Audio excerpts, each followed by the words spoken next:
बिस्मिल्लाहिर्रहमानिर्रहीम। अस्सलाम वालेकुम नाज़रीन, मैं अहमद फ़वाद हूँ और आप मेरा यूट्यूब चैनल देख रहे हैं। नाज़रीन, बड़ी ख़बर और ब्रेकिंग न्यूज़ के साथ आज की व्लॉग में आपकी खिदमत में हाजिर हुआ हूँ। 4 बड़ी इंपॉर्टेंट डेवलपमेंट्स आपके साथ मैंने शेयर करनी है। सबसे पहली और बड़ी डेवलपमेंट तो ये है कि 23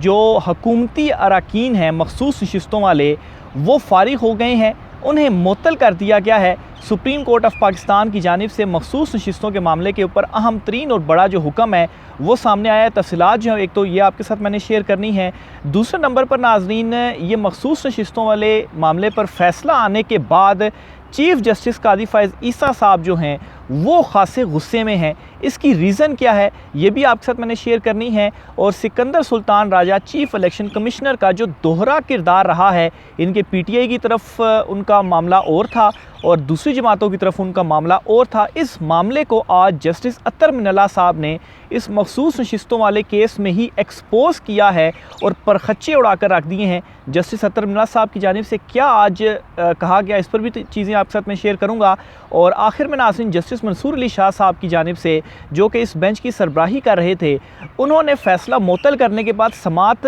1 महीने के लिए मुलतवी की है, यानी कि अगले महीने की 3 तारीख को 3 जून को ये समाअत होगी। ऐसा क्यों है, 1 महीने का जो वक्फ़ा है वो क्यों डाला गया, इस पर भी कुछ डिटेल्स हैं एक्सक्लूसिवली, वो भी आज की व्लॉग में आपके साथ में शेयर करूँगा। सबसे पहले तो नाज़रीन आपको बताता चलूँ जी कि 23 जो रहनुमा हैं, हुकूमती रहनुमा, वो फारिग हो चुके हैं इस वक्त और किसी भी कानून साजी में अब वो अमल नहीं ले पाएंगे। वो कौन से हैं जी? ये वो 23 लोग हैं जिन्हें पाकिस्तान तहरीक इंसाफ की मखसूस नशिस्तें मिली और इनमें जी नून लीग के 16 थे, पीपल्स पार्टी के 5, MQM और मौलाना फजल रहमान की जमात का एक रुकन था। और ये पाकिस्तान तहरीक इंसाफ की मखसूस नशिस्तें थी 23, और ये 23 मखसूस नशिस्तें इलेक्शन कमीशन ऑफ पाकिस्तान ने इनको दे दी थी। और इस तरह से क्या हुआ था, जो 2/3 अक्सरियत थी वो भी शहबाज शरीफ को मिल चुकी थी। लेकिन अब जो सुप्रीम कोर्ट ऑफ पाकिस्तान ने फ़ैसला सुनाया है और मुअत्तल किया है इलेक्शन कमीशन ऑफ पाकिस्तान और पेशावर हाई कोर्ट के फ़ैसले को, उस फ़ैसले के नतीजे में ये 23 अरकान भी अब मेंबर नहीं रहे और इनको जल्द इलेक्शन कमीशन ऑफ पाकिस्तान की तरफ से भी डी नोटिफाई करने का जो नोटिफिकेशन है वो भी आ जाएगा। माफ़ कीजिएगा, क्योंकि सुप्रीम कोर्ट ऑफ पाकिस्तान ने इलेक्शन कमीशन का ये फ़ैसला मुअत्तल कर दिया है। अच्छा, ये तो एक चीज़ हो गई इस मामले से जुड़ी हुई, लेकिन इस केस में और भी बड़ी इंपॉर्टेंट जो चीज़ें हैं वो हुई हैं। मिसाल के तौर पर आज जस्टिस अत्तर मिनल्ला साहब जो हैं उन्होंने भी एक्सपोज किया है Sikandar Sultan Raja chief election commission के दोहरे किरदार को। वो कैसे जी? आज प्रोसीडिंग के दौरान बड़े इंपॉर्टेंट जो रिमार्क्स थे वो आते रहे। प्रोसीडिंग की तरफ भी मैं आता हूँ, मुख्तसरन जो कुछ ये मैंने नोट्स वगैरह बनाए हुए हैं आपके साथ में चीज़ें पॉइंट्स आपके सामने में रखूँगा। लेकिन जस्टिस अत्तर मिनल्ला साहब की जानिब से आज दौरान समाअत ये कहा गया, ये उनकी जानिब से रिमार्क्स दिए गए कि इलेक्शन कमीशन ऑफ पाकिस्तान ने पहले पाकिस्तान तहरीक इंसाफ को मखसूस नशिस्तें या सुन्नी इत्तेहाद कौंसिल को मखसूस नशिस्तें इसलिए नहीं दी और कहा जी कि इन्होंने फहरिस्त नहीं दी हुई थी कि इन लोगों को मखसूस नशिस्तों पर मुंतखब किया जाए। और ये एक तकनीकी एतराज़ था जो कि इलेक्शन कमीशन ने उठाया और इस तकनीकी एतराज़ की बुनियाद पर मखसूस नशिस्तें सुन्नी इत्तेहाद कौंसिल को या पाकिस्तान तहरीक इंसाफ को नहीं दी गई। ये जस्टिस अत्तर मिनल्ला साहब ने कहा। और फिर साथ ही ये कहा कि ये जस्टिस मंसूर अली शाह की जानिब से कहा गया, लेकिन उन्होंने फिर साथ ही ये कहा कि आइन के असूल को इस तरह से तकनीकी एतराज़ लगा कर रद्द नहीं किया जा सकता। यानी कि आइन का असूल क्या है कि मखसूस जो नशिस्तें हैं वो तनासुब से जितनी नशिस्तें जीती हुई हैं आपने जनरल इलेक्शन में, उस हिसाब से सियासी जमात को दे दी जाएंगी। ये एक आइनी असूल है, फार्मूला है। अब इस आइनी असूल को आप तकनीकी एतराज़ लगाकर मुस्तरद नहीं कर सकते या रद्द नहीं कर सकते। तो ये इलेक्शन कमीशन ऑफ पाकिस्तान ने जो फ़ैसला दिया था, ये जस्टिस मंसूर अली शाह साहब की रिमार्क्स हैं जी जो उनकी जानिब से दिए गए। अच्छा, अब मैं आता हूँ जस्टिस अत्तर मिनल्ला की जानिब से कि उन्होंने क्या कहा, कैसे दोहरा जो किरदार था वो एक्सपोज हुआ आज अदालत के अंदर। वो ये जी कि जस्टिस अतुल्ला साहब ने कहा कि पहले इलेक्शन कमीशन ऑफ पाकिस्तान जो है उसने कहा जी कि एतराज़ लगाया और सुन्नी इत्तेहाद कौंसिल को नशिस्तें नहीं दी और ये कहा जी कि ये तो सियासी जमात ही नहीं है और पार्लिमानी जमात नहीं है और हम इनको नशिस्तें नहीं दे रहे। लेकिन फिर उसके साथ ही कुछ 2 हफ्ते कबल इलेक्शन कमीशन ऑफ पाकिस्तान ने भी एक फहरिस्त भी जारी कर दी और इसमें बतौर सियासी जमात एक्सेप्ट किया गया, पार्लिमानी जमात एक्सेप्ट किया गया। और अब कौमी असम्बली की जो वेबसाइट है अगर उसको भी देखा जाए तो सुन्नी इत्तेहाद कौंसिल में जितने भी सारे आज़ाद उम्मीदवार जो है उन्होंने शमूलियत इख्तियार की थी सुन्नी इत्तेहाद कौंसिल में, इसे अब एक्सेप्ट कर लिया गया है। यानी कि इलेक्शन कमीशन ने इसी नुक्ते को एतराज़ बनाते हुए इन्हें मखसूस नशिस्तें नहीं दी थी, फिर इलेक्शन कमीशन ने ख़ुद ही जो है वो इन्हें एक्सेप्ट भी कर लिया कि ये सियासी जमात है। तो ये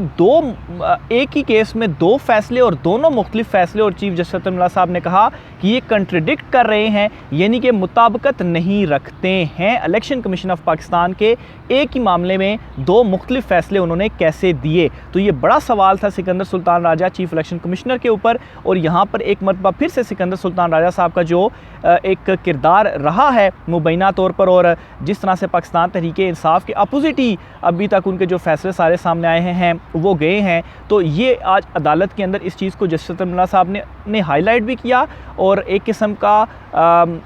दोहरे जो किरदार है इसको भी एक्सपोज किया। और फिर इसी तरह से जस्टिस मंसूर अली शाह साहब के जो मैंने आपके सामने रिमार्क्स रखे उसमें भी सेम यही जो चीज़ है जिसमें तकनीकी एतराज़ और आइनी असूल को किस तरह से इलेक्शन कमीशन रद्द कर सकता है इसको उन्होंने एक्सप्लेन किया। तो ये 2 बड़े इंपॉर्टेंट नुक्ते हैं प्रोसीडिंग के हवाले से। काफ़ी डिटेल्स आपके सामने सोशल मीडिया या टीवी के ऊपर भी चल रही होंगी, लेकिन ये 2 बड़े इंपॉर्टेंट नुक्ते थे जो कि उस तरह से रिपोर्ट नहीं हो रहे। फिर आज ओवरऑल जो समाअत थी उसका मैं आपको मुख्तसरन अहवाल अगर बताऊँ तो ये सवाल पूछा जाता रहा पहले तो जो PTI या सुन्नी इत्तेहाद कौंसिल के वकील थे उनसे कि बताया जाए कि एक तो चलें ठीक है कि पाकिस्तान तहरीक इंसाफ को सीटें नहीं दी गई और लेकिन सवाल असल में ये पूछा जाता रहा कि जो दीगर जमातें हैं जिन्हें ये इजाफ़ी नशिस्तें दोबारा से दी गई तो ये किस फार्मूले के तहत उनको नशिस्तें इलेक्शन कमीशन ऑफ पाकिस्तान ने दी हैं और आइन में ऐसा क्या फार्मूला है जिसे लागू करके आप जो मखसूस नशिस्तें हैं वो जमातों के अंदर तकसीम करते हैं। तो अदालत को बताया गया कि एक तो जी तनासुब के हिसाब से कि जिसने जितने भी जनरल इलेक्शन में सीटें जीती हैं उस हिसाब से सारी जमातों को दे दिए जाते हैं, मखसूस नशिस्तें अलाट कर दी जाती हैं। लेकिन अगर कोई आज़ाद उम्मीदवार किसी जमात में शामिल हो जाते हैं या वो आज़ाद उम्मीदवार रहते हैं और जो मखसूस नशिस्तें हैं वो बच जाती हैं और इस हवाले से आइन खामोश है कि वो जो मखसूस नशिस्तें हैं वो किसको दे दी जाएं। अब इस मामले के ऊपर तो इलेक्शन कमीशन या जो दीगर जो वकील वगैरह थे उनकी जानिब से तो ये कहा गया जी कि इलेक्शन कमीशन ऑफ पाकिस्तान ने चूँकि पार्लियामेंट को भी पूरा करना है इस वजह से उन्होंने ये मखसूस नशिस्तें दोबारा जो है वो उन्हीं जमातों को ये दे दी और इस वजह से दी जी कि ताकि पार्लिमान जो है वो पूरी हो जाए। हालांकि इस हवाले से भी आइन साइलेंट है। इस पर जस्टिस मंसूर अली शाह साहब की जानिब से बड़े इंटरेस्टिंग रिमार्क्स दिए गए जिस पर अदालत में कहकहा भी गूंजा और जस्टिस मंसूर अली शाह साहब ने कहा कि देखें एक जमात है वो 6 नशिस्तें जीती है और एक जमात है वो 200 नशिस्तें और आज़ाद अरकान जो हैं वो 200 नशिस्तें जीती है। तो आप क्या जो 6 नशिस्तें जीतने वाली सियासी जमात है सारी की सारी मखसूस नशिस्तें आप उनको दे देंगे और जो 200 आज़ाद उम्मीदवार जीते हैं उनको कुछ भी नहीं देंगे? क्या कॉमन सेंस जो है वो एक मिनट एग्जैक्ट मैं आपको बताता हूँ उन्होंने क्या कहा कि कॉमन सेंस जो है क्या कॉमन सेंस ये बात मानती है? ये जस्टिस मंसूर अली शाह साहब की जानिब से कहा गया जिस पर जो रिप्रेजेंटेटिव थे दूसरी तरफ से उनका ये कहना था जी कि जी बिल्कुल इसी तरह से ही होगा। तो इस पर अदालत में कहा गूंजा कि देखें आप इस मामले को डिफेंड करने में इस हद तक चले गए हैं कि एक कॉमन सेंस है छोटी सी बात है इसको भी आप समझ नहीं पा रहे। बहरहाल आज जब कोर्ट बैठी तो शुरू से ही अदालत का जो मूड था जिस तरह से क्वेश्चंस किए जा रहे थे क्योंकि अदालत और किसी तरफ जा ही नहीं रही थी, कोई सवाल पूछ नहीं रही थी। फैसल सिद्दीकी साहब ने बड़ा एक्सप्लेन किया चीज़ों को, लेकिन ना पूछने का या दूसरी तरफ ना जाने का मकसद या ये होता है जी कि उन तमाम तर मामलात के ऊपर ऑलरेडी जो अदालत है वो कन्विंस है। एक सवाल उनके सामने था, यानी कि ठीक है आपने नशिस्तें नहीं दी, सारा कुछ ये वो, लेकिन एक नुक्ता कि आप ये दूसरी जमातों को कैसे दे सकते हैं, इसके ऊपर हमें बता दें। बस यही सवाल तकरीबन जितनी भी 1 घंटे की समात रही है, घंटा जितना भी था, ये सवाल पूछा जाता रहा और इसी के गिर्द ही जो सारी समात थी वो घूमती रही। तो बहरहाल जी इस पर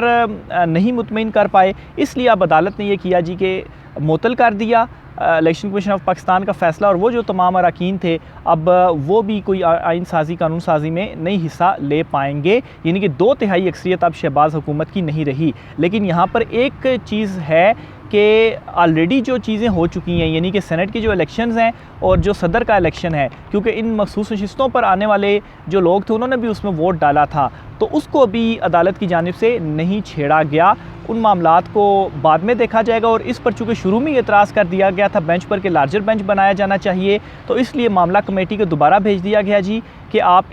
इसके ऊपर जो लार्जर बेंच है वो बनाएं या ना बनाएं। कमेटी को ये जो मामला है वो भेज दिया गया और 3 जून तक समात मुलतवी कर दी गई। तो अब इससे एक चीज़ तो ये हो गई है जी कि जो 2/3 अक्सरियत थी वो हुकूमत की गई, और चीफ़ जस्टिस काजी फ़ैज़ ईसा साहब की एक्सटेंशन या अदालती इस्लाहात के हवाले से कोई अगर काम किया जा रहा था तो उन लोगों की जो ख्वाहिश थी वो अब पूरी नहीं हो सकेगी। और बज़ाहिर जो मेरी कुछ ऑब्ज़र्वेशन है, जिस तरह से ये समात चली और जिस तरह से आज ही ये फ़ैसला आ गया और फिर समात 1 महीने तक गई, आखिर जस्टिस मंसूर अली शाह साहब ने 3 रुकनी बेंच ने 1 महीने को तक ये समात क्यों मुलतवी की, तो उससे यही लग रहा है कि पहले ये बस किया गया जी कि मखसूस नशिस्तें ज़रा मुअत्तल कर दी जाएँ, मखसूस नशिस्तें वापस ले ली जाएँ, 2/3 अक्सरियत नहीं होगी तो नई जो अदालती इस्लाहात हैं उनकी मंजूरी नहीं हो पाएगी। बाकी जो मामलात हैं फिर उनको बाद में देखा जाएगा कि वो क्या होता है या क्या नहीं होता। लेकिन ये बड़े सीरियस जो क्वेश्चंस थे वो आज उठ चुके हैं। अच्छा, इस केस की समात के बाद फैज़ाबाद धरना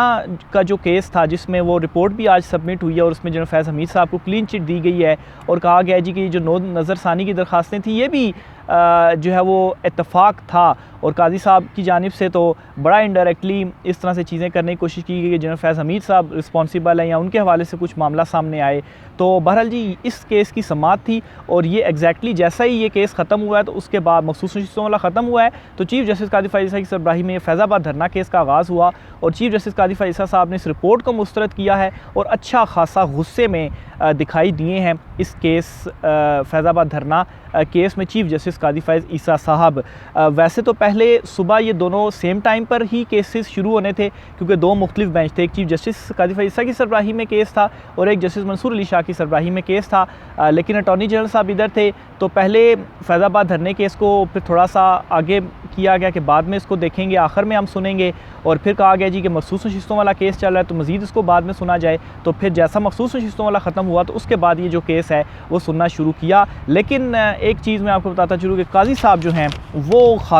अच्छे खासे वो गुस्से में दिखाई दिए हैं। जैसा ये एक तो इस केस का फ़ैसला भी आ गया और फिर उसके बाद जो है वो दूसरी तरफ फैज़ाबाद वाला जो केस है वो भी चल रहा है। तो बहरहाल जी ये ओवरऑल मामलात चल रहे हैं। आज के फ़ैसले के बाद एक चीज़ तो क्लियर हो गई है कि जो अदालती इस्लाहात या जो ये कोशिश की जा रही थी कि एक्सटेंशन दी जाए, इसे अदलिया ने यकसर मुस्तरद कर दिया है। और इस पर आज हमारे 92 अखबार के रिपोर्टर हैं